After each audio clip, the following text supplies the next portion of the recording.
स्वागत है आप सभी का हिंदी एक्सप्लेन डीप पे। आज हम एक्सप्लेन करने जा रहे हैं एक हाई मॉम नाम की बहुत ही अच्छी चाइनीज फिल्म को, जो कि आपके दिल के अंदर तक टच करने वाली है और इसकी कहानी बहुत ज़्यादा सुंदर है।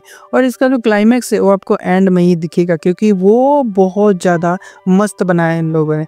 कहानी की शुरुआत शाओलिंग से होती है, जिसका जन्म जब हुआ था ना तो ये बहुत ज़्यादा क्यूट थी, लेकिन धीरे धीरे ये शैतान बनती चली गई। आए दिन स्कूल में लड़ाई झगड़े करती और कपड़े फाड़ कर गंदे करके घर पर आती, और मोम इसको रोज डांट लगाया करती थी कि तुम ये सब क्यों करती हो।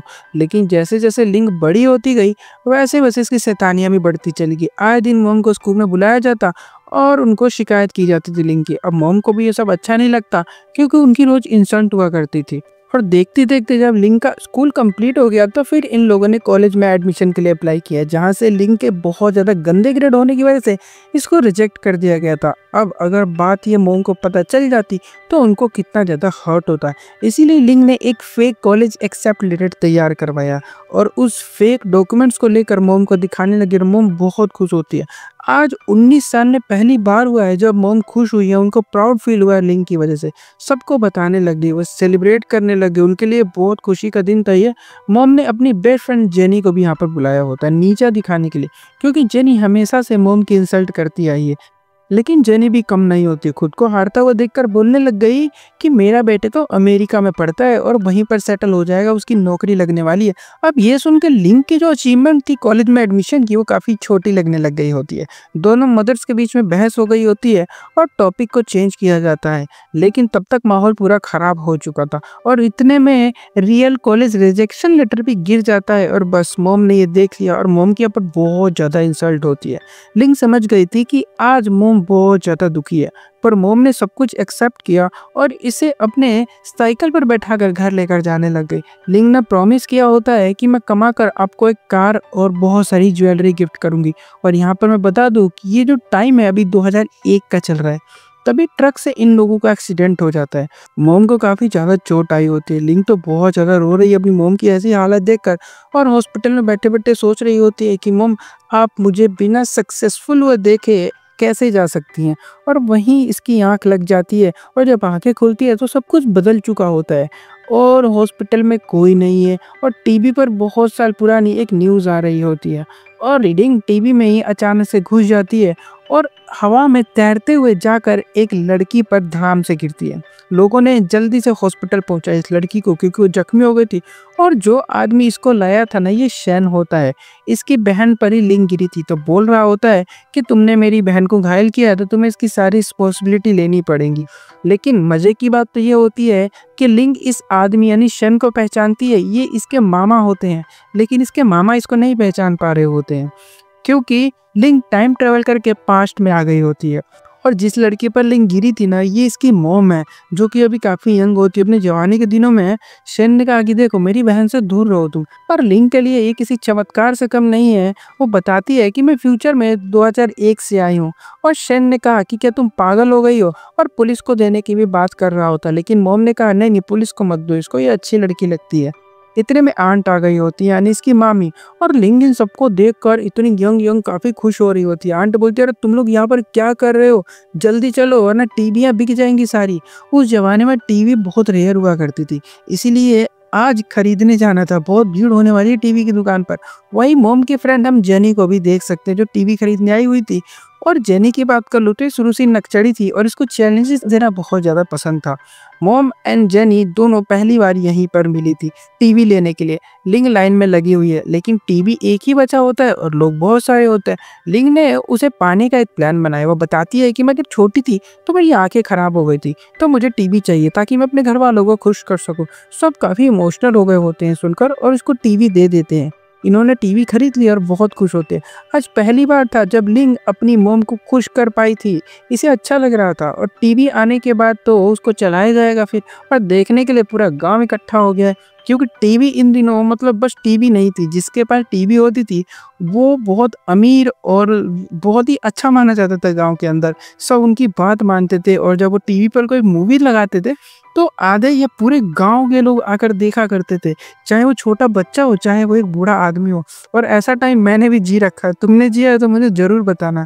और यहाँ पर सबने साथ में बैठकर टीवी देखा, खाना पीना सब लेकर आए होते हैं, अच्छे से बैठकर टीवी पर मैच देख रहे होते हैं। लेकिन लिंक की नज़रें मैच पर नहीं होती, वो अपनी मॉम को देख रही है कि मॉम कितनी खुश है। जेनी भी आई होती है और मॉम के साथ वॉलीबॉल मैच का चैलेंज करती, कहती है अगर तुम जीती तो टीवी रख लेना और अगर मैं जीती तो तुम्हें टीवी मेरे को देना पड़ेगा।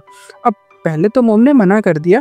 लिंक को याद आता है कि मोम ने एक बार इसको बताया था कि मुझे जेनी के साथ मैच खेलना था और मैं वहां पर हार गई थी। लेकिन लिंक का मानना है कि इस बार टाइम है कि मोम अब चैंपियन बनेगी, इसलिए मोम को मनाने लग गई होती है। लेकिन टीममेट्स अब नहीं आएंगे, इसीलिए लिंक एंड मोम सभी टीममेट्स को एक एक करके इकट्ठा करने के लिए जाते हैं। किसी ने कहा कि मेरी फसल की कटाई करनी है, मैं नहीं आ सकती। एक लेडी के तो बाल टूट रहे होते हैं तो शर्म के मारे घर से बाहर नहीं निकलती है। तीसरी लेडी बिजनेस वुमेन है तो वो अपने काम में बिजी रहती है। और चौथी को इंटरेस्ट नहीं है, वो कहती है कि मैं आर्टिस्ट बनूंगी ताकि मैं पैसे कमा सकूं, क्योंकि मुझे पैसों की ज़रूरत है। सबने अच्छे अच्छे बहाने करके इनको मना कर दिया होता, लेकिन लिंक हार नहीं मानेगी। यहीं पर हम जंग से मिलते हैं, जो कि एक गांव का लोकल गुंडा है जिसे जेनी ने यहाँ पर भेजा होता है मोम को डराने धमकाने के लिए। जंग डरा रहा होता है कि देखो टीवी तुम जेनी को दे दो अगर तुम मैच नहीं खेलना चाहती हो, और अगर तुम मैच खेल के जीतती हो तो टीवी रख लेना। लिंक ने मॉम को समझाया काफी और फिर से टीम बनाने को कहा। जिस लेडी के बाल टूट रहे थे ना, लिंक ने उसके ब्लैक डॉग के काली काले बालों से विग बनाकर इस लेडी को पहना दिया और लेडी के अंदर वापस से कॉन्फिडेंस आ गया होता है। फिर लिंक जंग एंड उसके गुंडों से मिलती, कहती कि तुम लोग मेरी हेल्प कर दो, मैं तुम्हें सिटी के एक बहुत बड़े गैंगस्टर के बारे में बताऊंगी ताकि तुम और भी ऊंचे लेवल के गुंडे बन सकते हो और रियल गैंगस्टर कहलाओगे तुम लोग। गुंडे खुश हो गए होते और लिंक ने कहा कि तुम्हें एक छोटा सा काम करना है, अपने जितने भी ये गली मोहल्ले में घूमते हैं तुम्हारे लौंडे लफाड़े सबको बुलाकर इस फसल की कटाई करवा दो बस। अब करवाते भी ये लोग, इतनी जल्दी जल्दी उस लेडी की सारी फसल कट जाती है, इस वजह से वो अब मैच को ज्वाइन कर सकती है। और जो एक लेडी थी जिसको पैसे कमाने थे उसको ये लोग गैम्बलिंग करवाते हैं रोड पे, वो गोला गोला फेंक फेंक के, ताकि ये भी थोड़े पैसे कमा सके। इन्होंने बहुत मेहनत की और फाइनली टीम बन गई होती है, लेकिन तभी इनमें से एक की टांग टूट जाती है, वो खेल नहीं सकती। कुछ दिन बीतते हैं और टूर्नामेंट का दिन आ गया होता है। दूर दूर से लोग देखने आए होते हैं। मॉम वर्सेस जेनी की टीम होती है। लिंक खुद भी खेल रही होती है और बॉल गलती से जाकर विग वाली के सर पे लगता है, जिससे उसके बाल गिरे और उसका गंजापन दिखने लग गया होता है। एम्बेरस होकर वो यहाँ से भाग जाती है। टीम अब मुसीबत में पड़ गई होती है क्योंकि इनके पास अभी बस 5 प्लेयर्स हैं। फिर भी मैच चल रहा होता है। जेनी अब जीतने के बहुत करीब है क्योंकि उसकी टीम स्ट्रांग है और वो लोग अच्छा भी खेल रहे होते हैं। इतने में विग वाली लेडी टोपी पहनकर फिर वापस आ गई होती है, लेकिन इस बार हवा का झोंका आता है, टोपी उड़ जाती है। लेकिन अब इसको एम्बेरस फील नहीं होता है, अब ये माहौल में ढल चुकी होती है। खैर मैच में कोई रुकावट नहीं आती है। लिंक तो बहुत सीरियस है क्योंकि उसके लिए बस मैच नहीं, उसकी मॉम का फ्यूचर होता है। सबने मिलकर मेहनत की, लेकिन जेनी की टीम जीत गई होती है क्योंकि वो लोग अच्छा खेल रहे थे। फिर भी मोम उदास नहीं होते क्योंकि उनके लिए ये मैच खेलना और ये सारी चीजें ही बहुत ज्यादा थी। और फर्स्ट प्राइज में क्या मिलता है? टॉर्च। तभी एक आदमी आकर मोम को ब्लाइंड डेट के लिए पूछने लग गया। लिंक को लगता है कि मेरे डैड होंगे पक्का, पर ये मिस्टर हान होते हैं, फैक्ट्री ओनर के बेटे यानी कि फैक्ट्री मैनेजर, और फ्यूचर में जेनी के हस्बैंड है अभी ये। तभी खबर आती है कि जंग की मॉम हॉस्पिटल में। सब वहाँ भागे भागे जाते हैं। जंग को देखता है, उसके डैड उसको मार पीट रहे होते हैं और बोल रहे होते हैं कि तो पूरे दिन गुंडागर्दी करता रहता है, अपनी मॉम का ख्याल नहीं रखता, उनको खुश नहीं रखता है। जंग बोलता है फिर बाद में कि मैं एक लूजर हूँ, इसने आज तक कभी भी अपनी मॉम को खुश नहीं किया और ना इनकी कभी कोई जरूरत को पूरा किया है। बिल्कुल लिंक जैसी लाइफ होती है इसकी भी, तो लिंक इसको अच्छे से समझ पा रही होती है। लिंक ने घर जाते हुए अपनी मॉम को देखा कि वो ब्लाइंड डेड कौन है, ये इसके डैड नहीं होते हैं, तो इसको शॉक हो गई होती है कि वो जेनी के हस्बैंड है। लेकिन अगर मॉम ने इससे शादी की तो ये बहुत ज़्यादा खुश रहेगी। पर दूसरी चीज़ ये भी होगी कि लिंक पैदा नहीं होगी, क्योंकि तो लिंक की मॉम उसके डैड से शादी नहीं करेंगे तो लिंक का फ्यूचर में कोई वो होगा ही नहीं। लिंक ने सोचा कि मेरा पैदा होने ना होने से क्या ही फ़र्क पड़ता है, मेरी मॉम खुश रहनी चाहिए और उनकी ज़िंदगी अच्छी होनी चाहिए। ये रिच है, इनके पिता की फैक्ट्री है जिसके बाद में खुद मालिक बन जाएंगे, और इनका लड़का तो अमेरिका में पढ़ता है ना फ्यूचर में, जो जेनी का बेटा था। तो मेरी मॉम भी खुश रहेंगी, इनके बच्चे भी अमेरिका जा सकते हैं, उन पर बहुत सारे पैसे होंगे। तो अगले दिन मिस्टर हान की कंपनी आई होती है, पूछने लग जाती है कि आपको शिया कैसी लगती है। शिया वैसे लिंक की मदर का नाम है, मैंने मॉम कह के ये पूरे वीडियो के अंदर उनको बोला है। वैसे मिस्टर हान ने कहा कि मैं उससे प्यार करता हूँ। लिंक बहुत खुश हो गई होती है, मॉम की लाइफ अब चेंज होने वाली है। मिस्टर हान एंड मॉम को मूवी डेट पर भेजती है टिकट्स देकर, मॉम को तैयार करती है और बस जब ये जाते हैं तो गड़बड़ हो गई होती है, दोनों की सीट ना बड़ी दूर-दूर होती है तो बात बन नहीं पाती। बाहर जंग आया होता लिंक से मिलने के लिए, बारिश होने लग गई होती है और वहीं पर दोनों छुपकर खड़े हो गए पानी से। जंग ने इसे अपनी फीलिंग्स कन्फेस की, कहता है कि तुम मुझे अच्छी लगती हो, मैं तुमसे प्यार करता हूँ, मेरे साथ डेट पर चलोगी? अब यहाँ पर मूवी खत्म हो गई होती है और लिंग ने अपनी मॉम को किसी दूसरे आदमी के साथ थिएटर से बाहर आते देखा। मिस्टर हान से पूछने लगी कि क्या हुआ था अंदर। मिस्टर हान बोलते यार कैसी टिकट दी थी तुमने, उसमें सीटें तो दूर दूर थी हमारी। लिंग को काफी बुरा लगता है, इसलिए अगले दिन ये डबल डेट अरेंज करती है, खुद जंग के साथ जाएगी और मॉम को मिस्टर हान के साथ भेज देगी। अगले दिन हम देखते हैं चारों डेट पर आए होते हैं। लिंग तो मॉम की खुशी के लिए कुछ भी करेगी। मिस्टर हान लंच लेकर आए होते हैं मॉम के लिए, लेकिन मॉम को नट्स बिल्कुल नहीं पसंद है, तो सभी नट्स ये खुद खा जाते हैं और उनकी तबीयत खराब हो जाती है, उनके पेट में गैस बनने लग जाती है और इस वजह से ये पानी के अंदर कूद जाते हैं ताकि इनको एम्बैरस ना फील करना पड़े।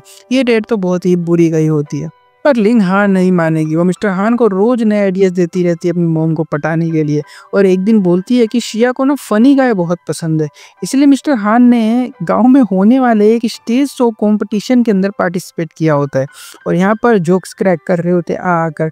मिस्टर हान फैक्ट्री ओनर के बेटे, इसीलिए किसी में इतनी हिम्मत नहीं होती कि वो उसके ऊपर हंस सके। इसके डैड तो बहुत ही खड़ूस आदमी मालूम पड़ते हैं, वो काफ़ी ऐसा एम्बेरस सा फील कर रहे होते हैं अपने बेटे के ऐसे एक्ट से। तो लिंग ने आकर मिस्टर हान की पैंट उतार दी, जिससे उनकी रेड अंडरवेयर दिखने लग गई होती है। अब उस जमाने में ये बहुत बड़ी बात होती थी, हालांकि आजकल लोग खुद उतार कर घूमते रहते हैं। तो मॉम को बड़ी हंसी आती है ये देखकर। मॉम खुश हो जाती है और लिंग से बोलती है कि मैं आज तक इतना कभी नहीं हंसी, मिस्टर हान इतने फनी है, मुझे तो पता भी नहीं था। लिंग बोलती है हाँ वो बहुत फनी है, आप उनसे शादी क्यों नहीं कर लेती हो, आपकी लाइफ अच्छी हो जाएगी, आप रिच हो जाओगी फ्यूचर में, सब कुछ अच्छा होगा आपके साथ, आपका बेटा अमेरिका में पढ़ेगा जाकर। मॉम ने कहा कि क्या बोले जा रही हो, और मुझे नहीं चाहिए ये सब चीज़ें, बस मैं चाहती हूँ कि मेरा बच्चा हेल्दी और हैप्पी रहे। लिंग रोने लग गई होती है क्योंकि ये हेल्दी भी है और हैप्पी भी होती है, लेकिन यूजलेस होती है, वो ऐसा कहती है। और एक दिन मॉम इससे बताती हैं कि मेरी शादी हो चुकी है। लिंग के साथ साथ हम भी शौक हो जाते, क्या इनकी शादी हो गई है। लिंग तो चिल्लाने लग गई। मॉम ने ऑलरेडी लिंग के पिता से 3 साल पहले ही शादी कर ली थी। लिंग ने कहा कि उनको डाइवोर्स दे दो प्लीज और मिस्टर हान से शादी कर लो, लेकिन मॉम ने मना कर दिया। अभी ने क्या पता कि फ्यूचर में ऐसा होने वाला है। और हम लिंग के डैड से मिलते हैं, एक जेंटल और काइंड पर्सन थे, बहुत अच्छे इंसान है ये, और मॉम से बहुत प्यार करते हैं। मॉम ने लिंग को भी मिलवाया था अपने हस्बैंड से, दोनों काफी खुश थे और लिंग भी खुश होती है अपने मॉम डैड को ऐसे साथ में देख के। और इसको एहसास होता है कि अपनी मॉम की नज़रों में कभी भी यूजलेस नहीं थी। भले इसने कुछ अचीवमेंट ना हासिल किया बड़े होने के बाद, लेकिन इसकी मॉम फिर भी इससे प्यार करती थी। और इसकी मॉम साइकिल पर बैठकर अपने हस्बैंड के साथ खुशी खुशी चली जाती, क्योंकि इसकी मॉम साइकिल पर खुश है, उनको कार में बैठने का कोई शौक नहीं होता है। लिंग फिर जंग से मिलती है और उनको बाय करने लग गई होती क्योंकि ये अब जाने वाली है। मिस्टर हान से भी मिलती है। मिस्टर हान भी सिटी छोड़कर कहीं जा रहे होते हैं। लिंग भी अब रेडी होती है। अंकल एंड जंग दोनों से बोलती कि अभी देखो मैं ना ऊपर उड़ जाऊंगी, क्योंकि मैं यहीं से तो गिरी थी। दोनों वेट करने लग गए होते हैं कि ये कब ऊपर उड़ेगी। काफी दूर जाने के बाद भी जब लिंग का कुछ नहीं होता तो ये तीनों वहीं पर बैठकर बातें करने लग जाती है यहाँ वहाँ की। लिंग की फटी हुई जीन्स पर मॉम ने एक टेडी बनाया था सिलाई करके। ये लोग पूछने लग गए कि किसने बनाया, ये बोलती है शिया ने बनाया है। दोनों बोल पड़े कि शिया को तो सिलाई करनी आती नहीं है, तो कैसे बना दिया उसने। तब लिंग को भी याद आता है कि अरे हाँ यार, मॉम ने मुझे बताया था कि शादी से पहले जब वो यंग थी तो उनको सिलाई करनी नहीं आती थी, ये सब चीज़ें नहीं बना सकती वो। और फिर यहाँ पर खुलासा होता है कि इसकी मॉम भी एक्चुअल में फ्यूचर से ही आई थी, और हमें बताया जाता है कि जब इनका एक्सीडेंट हुआ था तो मॉम की हॉस्पिटल में ही मौत हो गई थी और वो अचानक से ट्रैवल करके पास्ट में आ गई थी और वहीं पर खड़े होकर बातें कर ही रही थी अपने भाई से कि तभी कुछ देर बाद इन्होंने लिंग को ऊपर से गिरते हुए देखा, तो ये उसको पकड़ने के लिए भागी।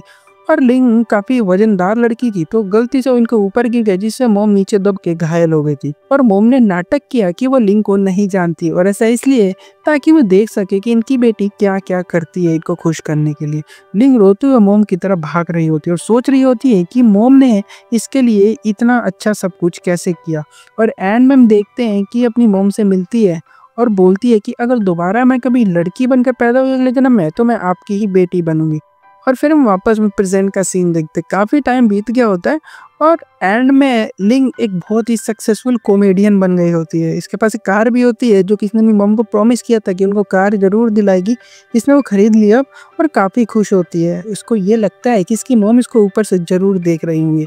और यहाँ पर ये जो मूवी है वो ख़त्म हो जाती है, जिसमें हमने एक लड़की को देखा जो कि प्रेजेंट लाइफ में अपनी तो बहुत ज़्यादा निकम्मी थी, उसने कुछ भी अचीवमेंट हासिल नहीं की थी, लेकिन उसका सपना था कि वो अपनी मॉम को खुश कर सके, और बाय चांस वो पास्ट में चली गई गलती से, और उसने वहाँ पर सोचा कि क्यों ना अपनी मॉम की जो ज़िंदगी है, फ्यूचर में क्या होने वाला है, उन सब चीज़ों को वो बदल दे। और उसने कोशिश भी की, बहुत कोशिश की, लेकिन वो कुछ भी बदल नहीं पाई, क्योंकि जो ऑलरेडी हो चुका है वो कैसे बदला जा सकता है। खैर, ये तो कुछ अलग ही चीज़ है। और बस यही था वीडियो के अंदर। अच्छे लगे तो लाइक कर देना, चैनल को सब्सक्राइब